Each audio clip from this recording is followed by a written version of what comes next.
Hello YouTube, as promised, I am back with both of my results from my DEXA scans 1 year ago and from my most recent one.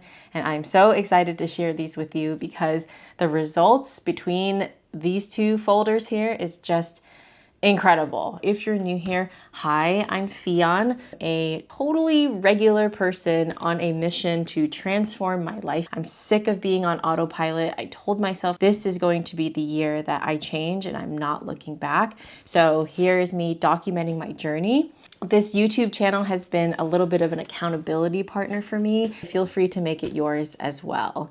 Health and wellness has become this hobby of mine, but it's because I'm truly inspired by people who make these transformations in their lives, not just their body, but their entire lifestyle, how they eat, how they walk, how they think about themselves, how they carry themselves. You know, people that stay disciplined, I see you, I'm inspired by you, you're tough as nails, and hopefully I can be like you one day. It has nothing to do with the scale. It's more of something that you're proving to yourself day in and day out. Because at the root of our best lives is our best health. So 1 year ago, I stepped into my first DEXA scan not knowing what to expect. I knew I was going to get some sort of insights about my body, but I had no idea that I was going to get results that I'm honestly not proud of. My mic died, so it's plugged in charging right now, but the video must go on. Some of you guys might be wondering, what the heck is a DEXA scan? Well, a DEXA scan is a low radiation X-ray scan that basically tells you precisely the composition of your body. So that's bone density, muscle mass, as well as your fat. And these insights can help you develop a plan on attaining your goals. A DEXA scan is not cheap. It ran me about $120 per scan, but it's a tool that led me to take action. So for that reason, I think it's worth it. At the time, I was about 40% body fat, and there was an alarming amount of visceral fat, which was very scary. The way that it was explained to me is that visceral fat is the fat around your organs. It's not like subcutaneous fat, but it's toxic fat. It really did scare me, but even then, I didn't make the changes that I needed to make at that point because it takes time. Fast forward to 13 months later, I'm still slightly overweight, but I feel great. Okay guys, I know I've been stringing you along, so we are gonna get into the stats right now. On the left column is last year's results, and on the right is the most recent. You can see on the left that I had quite a few areas that needed focus: total mass, body fat, and visceral fat. Those areas were on the far end of the range and really required attention like right away. On the right-hand side, you'll see my total mass, my body fat move towards the lower end of the needs focus range, but check my visceral fat. I had a whopping 1.5 pound change, and I'm pretty much out of the focus range into the fair range almost. Between these tests, I lost about 19 pounds of body fat, and it even breaks it down by region. So it tells you whether you lost fat in your arms, your trunk, or your legs. The biggest area where I saw fat loss was around my trunk or midsection. I'm still learning how to read lean mass on the right side of the page here, but it does include muscles, lean organ mass, and fluids. Then we get into our ALMI, our appendicular lean mass index, which measures lean mass in arms and legs relative to height, indicating functional strength. And then our FFMI, which is our fat-free mass index, which is total lean mass in relation to my height, which is 5'3". And that includes muscles, bones, organs, and water. So you can see that my rating is above average from my peers, but it did fall a bit between scans. This can be typical with weight loss as you lose connectivity tissue, skin, and water. And now to my favorite section, visceral fat. This is the area where I saw the biggest difference. All of my work over the past year has culminated to this. I dropped about 1.5 pounds, and visceral fat, being the fat that's around my organs, was just scarier than subcutaneous fat. It doesn't feel as vain, and it just feels like truly this is about health. And yeah, the looks will come, but more importantly, I needed to get my health in order. And so seeing this visceral fat drop by over half is just, I can't even put into words how grateful I am to have the opportunity to focus on myself so that I can achieve these results. I know that that comes with a lot of privilege, and I don't take that for granted one bit. When it comes to bone density, the text at the bottom here says that the T-score on the right is a better indicator than just looking at bone mineral content. This is because the T-score compares my current level of bone density to an average healthy young adult female.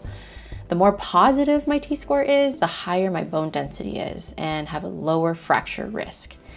Probably explains why I've never broken a bone. My T-score fell a bit, and the technician once again said that this can be common with weight loss due to calorie restriction. So of course I had to research it. Chronic calorie restriction can lower your bone density by causing low energy availability, which basically shifts the body away from maintaining bone health. It also can lead to hormonal imbalances like reduced estrogen or testosterone, inadequate nutrient intake, and reduced mechanical stress. So your bones adapt to the load that's placed on them. So if you've lost weight due to restriction, your bones are just under less mechanical stress, and it leads to less stimulation to maintain that bone mass. And of course, cortisol has entered the chat. Elevated cortisol levels from calorie restriction can further promote bone breakdown, which is why it's so important to do this in a sustainable way so that you're not causing more harm to your body than good. What good is it to see the scale go down, but your body is harmed in the process? There's no good to that. Like anything else in life, balance is key. If the DEXA scan does not fit the budget right now, I completely understand. Every blueberry is $4 and you can't get a loaf of bread for less than $7. I completely understand if it's out of the budget. It's already expensive for someone to start a health journey because you're buying fresher foods. You might be buying higher quality foods, or ground turkey might be $7, but you want to eat lean meat. There's already costs associated with this, so I don't want to add to it, and I don't think that it's absolutely necessary that you get a DEXA scan. It was just helpful for me, but I compared my DEXA scan results with my Renpho scale, a scale that I bought off of Amazon for $20. I think it does this little thing where it sends like a current up your body, and depending on how quickly it comes back, that's how it assesses your composition. Actually, the results are very comparable. The Renpho scale says I'm roughly 32% body fat, and the DEXA scan says the same. So if the DEXA is not in the budget right now, but you still want insights about your body, I would highly, highly recommend that you fork over the $20 and get that scale. It connects to an app that's pretty intuitive. It's really, really easy to use. Every time I step on the scale, if I open that app, it will track my progress. Sometimes, it doesn't seem like that much progress, but when I zoom out, it's so satisfying to see, and it just gives me that little boost if I'm feeling a little, if I'm feeling a little undisciplined that day. All I need to do is just go and check the app and say, hey, you did this, and you only did this by showing up for yourself, so show up. I changed a lot of things. There were so many different little lessons that I learned throughout, but some of the major changes that I've made really breaks down into like the 3 M's. Movement, more movement at that. Moderation, not cutting things out because I still want to live life. I still want to have fun, but moderation works. And then modifications, at least 80 to 90% of the time, subbing out delicious, fatty ribeyes for lean proteins because we want to stay in our calorie deficit. But the reality is that progress will stall because life happens. June was a very busy month for me. Birthday parties and family reunions, and when you're traveling too, there's just food everywhere. I just completely plateaued this month. I think I don't think I lost any weight in June, but that's okay because, again, zooming out, we had so much progress over the last 4 months that it's okay. It's actually expected to stabilize for a little bit, right? I mean, your body is going through all of this change, and it's normal for your body to say, hey, I just need a second, right? It's like totally expected. And we are mature enough now to not be discouraged by a month of stall, right? Like, and I will say after a month, I did have to sit down with myself and ask, like, hey, are the things that I'm doing now currently in line with my goals? And if not, then I need to change some things up. So I am going to change some things up. For the next 12 weeks, this is my plan to get out of my plateau. In July, I am going to reduce my social commitments and just focus on myself, because when you commit to things socially, you're just going to eat, or your workout schedule is going to be thrown off and you'll want to eat. And so I really just need to learn to say no and not feel the need to pack in my calendar, especially on the weekends. It's okay if I just enjoy my mortgage, more often than not. I got to get back to tracking everything. I am so good in the mornings and at lunchtime, and then dinner time, I kind of fall apart, especially when we have family dinner, because my dad likes to cook a Chinese meal. It's honestly impossible to track food that my dad cooks, or just, if we're dining out. It's like kind of impossible. I try to get close, but sometimes I just give up on it. I'm not going to do that anymore. I'm going to be back to tracking everything, even if it's not perfect, because progress over perfection. We are on a budget. We're on a budget this year. I just took a pay cut, so I'm definitely on a budget, and I'm going to be reducing dining out, which coincidentally actually helps with the goal that I have in mind, which is weight loss. I'm also going to be switching up my workout slightly. I've been feeling very tight, and I don't know if it's just because I'm building muscles, probably not, but I think I'm going to incorporate more yoga and a little bit more cardio. So I'm going to remove one of my weight training days and add in a yoga and cardio day.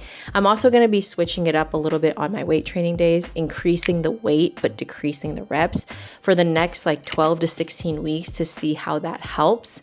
And I say that time frame because I really think that it takes that long for me to actually see a difference. It's kind of like skincare. If you only do it for a short period of time, you really don't know if that's what's causing your skin to change.